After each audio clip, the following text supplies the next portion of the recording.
నమస్కారం గురుగారు. నమస్కారం మా అనుజ్ఞ. గురుగారు, ఈ పితృదోషం అనే మాట మనం వింటూనే ఉంటాం. అవును. అసలు ఈ పితృదోషం అనేది ఎలా వస్తుంది, అంటే ఏం చేయడం వల్ల ఈ దోషం అనేది ఏర్పడుతుంది, వివరంగా తెలియజేస్తారా? జాతకంలో దోషాలలో పితృదోషం ఒకటి అనమాట.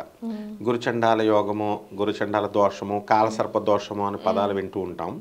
అందులో ఇదొక కేటగిరీ. ఇదేంటంటే తల్లిదండ్రులకు బ్రతుకున్నప్పుడు తిండి పెట్టకపోవడం, అంటే కెపాసిటీ ఉండి పాపం కెపాసిటీ లేదనుకో, వీడు బ్రతకడమే కష్టంగా ఉన్నప్పుడు తల్లిదండ్రులకి పెట్టలేనప్పుడు అప్పుడు ఈ దోషం రాదు. అలాగే తల్లిదండ్రులు గవర్నమెంట్ ఎంప్లాయీస్ అయ్యి వాళ్ళు చక్కగా వాళ్ళకున్న ఆస్తులు వాళ్ళకు ఉన్నాయనుకోండి, ఈ అబ్బాయి పొజిషన్ కొంచెం డల్గా ఉందనుకోండి, ఈ అబ్బాయి చూడలేకపోతే ఆ దోషం రాదు. కానీ చూసే కెపాసిటీ ఉండి తల్లిదండ్రులకి లేనప్పుడు వాళ్ళని పూర్తిగా నెగ్లెక్ట్ చేసిన, భార్య మాటలకు భయపడో లేకపోతే అత్తగారి మాటలు భయపడో వాళ్ళు చూడకుండా దూరంగా అనాథ శరణాలయాల్లో పడేయడం, ఓల్డేజ్ హోమ్స్లో పడేయడము, లేకపోతే వేళే పడేస్తున్నారు. ఇంకా పాపం అత్తగారు వాళ్ళు ఏమనరు, భార్య వాళ్ళు కారణం ఏదైనా ఈ యొక్క కెపాసిటీ ఉండి ఎవరైతే తల్లిదండ్రులను చూడలేకపోతారో అటువంటి వాళ్ళకి ఈ పితృదోషం డెఫినెట్గా 100% పట్టుకుంటుంది. ఇక ఇద్దరు ముగ్గురు కొడుకులు ఉంటే అందరికీ కూడా అది వర్తిస్తుందా గురుగారు, లేదా పెద్ద కొడుకు వాళ్ళు చూస్తే ఏం వర్తించదు. ఇప్పుడు ముగ్గురు కొడుకుల్లో ఒక కొడుకు చూస్తున్నాడు అనుకుందాం, మిగతా వాళ్ళకి ఆ దోషం రాదంటారు.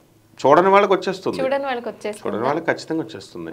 ఈ చూసేటటువంటి వ్యక్తులు ఎవరైతే ఉన్నారో అటువంటి వాళ్ళకి దాని ప్రభావం లెసన్ అవుతుంది.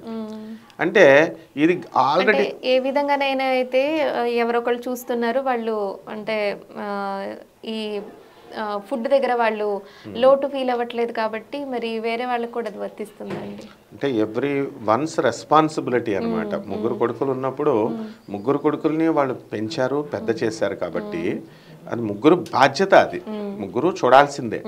అయితే ఈ యొక్క పితృదోషం అనేటటువంటిది జాతకంలో ఏర్పడేది ఇప్పుడున్న తల్లిదండ్రులను బట్టి రాదనమాట. పూర్వజన్మలో వీళ్ళు వంశస్థులు అంటే ఇప్పుడు జాతకుడు ఉన్నాడు, వీడి తండ్రి కానీ తాత కానీ వాళ్ళ తల్లిదండ్రులకు పెట్టలేదనుకోండి, వయసులో పెద్దవాళ్ళకి నిస్సహాయ స్థితిలో ఉన్న వాళ్ళకి పెట్టలేదనుకోండి, ఖచ్చితంగా వాళ్ళు శపిస్తారు వీళ్ళని. అంతేకాదు భార్యలను బాధేస్తూ ఉంటారు, భార్యలను బాధించినా కూడా పితృదోషం వస్తుంది. ఇప్పుడు ఉన్నటువంటి జ్యోతిష్కులు చెప్పడం లేదు, బాధించిన ఎందువల్లంటే వాళ్ళు నిస్సహాయులు, అబలలు. ఏమని చెప్తుంది శాస్త్రము, ఎవరినైతే మెంటల్గా ఫిజికల్గా హెరాస్ చేస్తామో, బాధ పెడతామో అటువంటి వాళ్ళు చేయలేనటువంటి నిస్సహాయ పరిస్థితుల్లో వాళ్ళు శాపం పెడతారు. ఆ శాపమే వీళ్ళకి పితృదోష శాపం కింద వస్తుంది.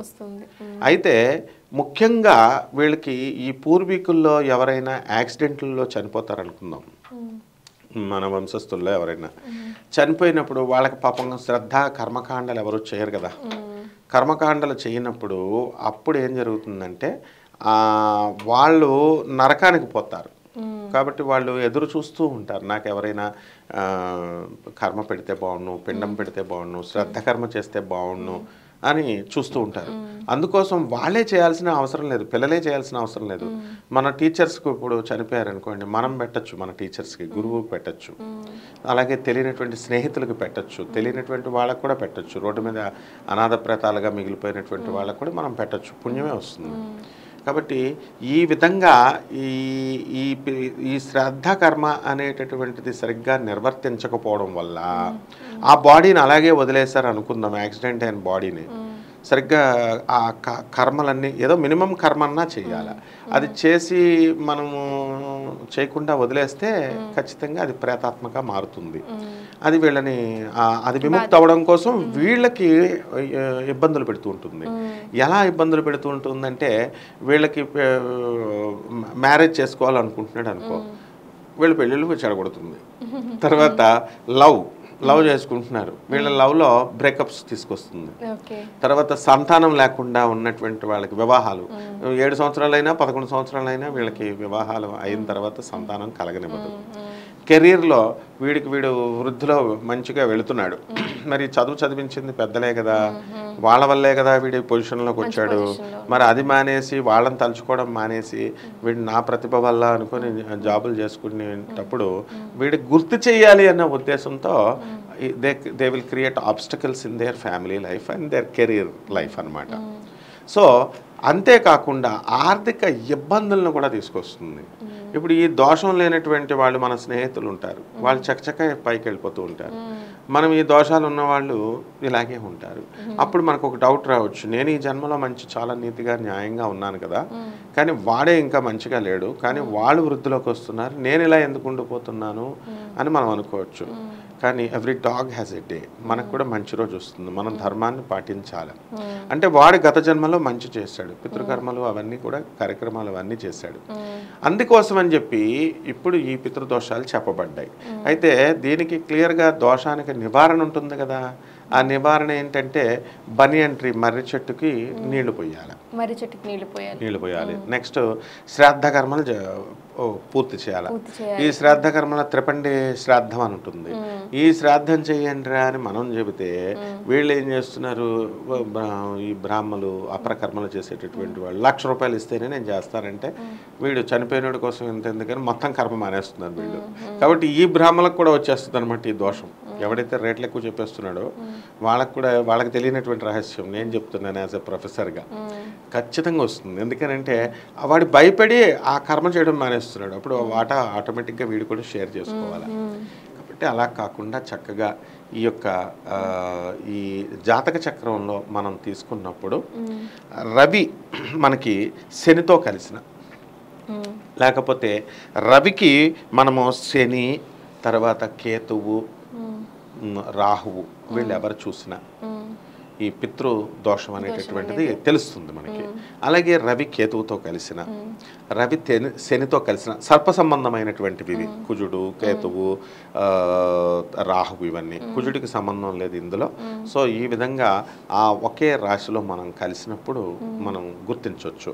అలాగే మనకి 9వ జాతకంలో 9వ భాగ్యకారకుడు ఎవరో చూసుకోవాలా, భాగ్యాధిపతి ఎవరో చూసుకోవాలా. ఆ భాగ్యాధిపతి లేదా ఆ భాగ్యస్థానంలో ఉన్నటువంటి గ్రహానికి కనుక శని రాహువు కేతువు యొక్క ఎఫ్లిక్షన్స్ రవి పైన ఉన్నప్పుడు, రవి ఉండి ఈ మిగతా ఈ కేతువు రాహువు శని చూస్తున్నారనుకోండి, అలా అయినా సరే మనకి ఈ దోషం అనేటటువంటిది ఏర్పడింది అని మనం క్లియర్గా మనం తెలుసుకోవచ్చు అన్నమాట. కాబట్టి ఎవరైతే ఈ దోషం ఏర్పడిందో అటువంటి వాళ్ళు మనం ఈ పూజలు పునస్కారాలు మంచి పనులు చేయడం, ఇప్పటికైనా బుద్ధి వచ్చింది కదా అని చెప్పి తెలుసుకొని తల్లిదండ్రుల మనసుని తిండి పెట్టడం ఒకటే కాదు, వాళ్ళకి మెడిసిన్స్ టైంలో మెడిసిన్స్ ఇవ్వకపోవడము, లేకపోతే వాళ్ళకి చేయాల్సిన సేవ అంటే మనకు వాళ్ళు ఒక 30 సంవత్సరాలు మనల్ని పెంచారు కాబట్టి వాళ్ళ రుణం కనుక మనం తీర్చుకోకపోతే ఆ రుణం శేషంగా ఉండిపోయి ఇది డెఫినెట్గా అది అలాగా ఈ పితృదోషంగా పరిణమిస్తుంది అన్నమాట. ధన్యవాదాలు. ధన్యవాదాలమ్మా.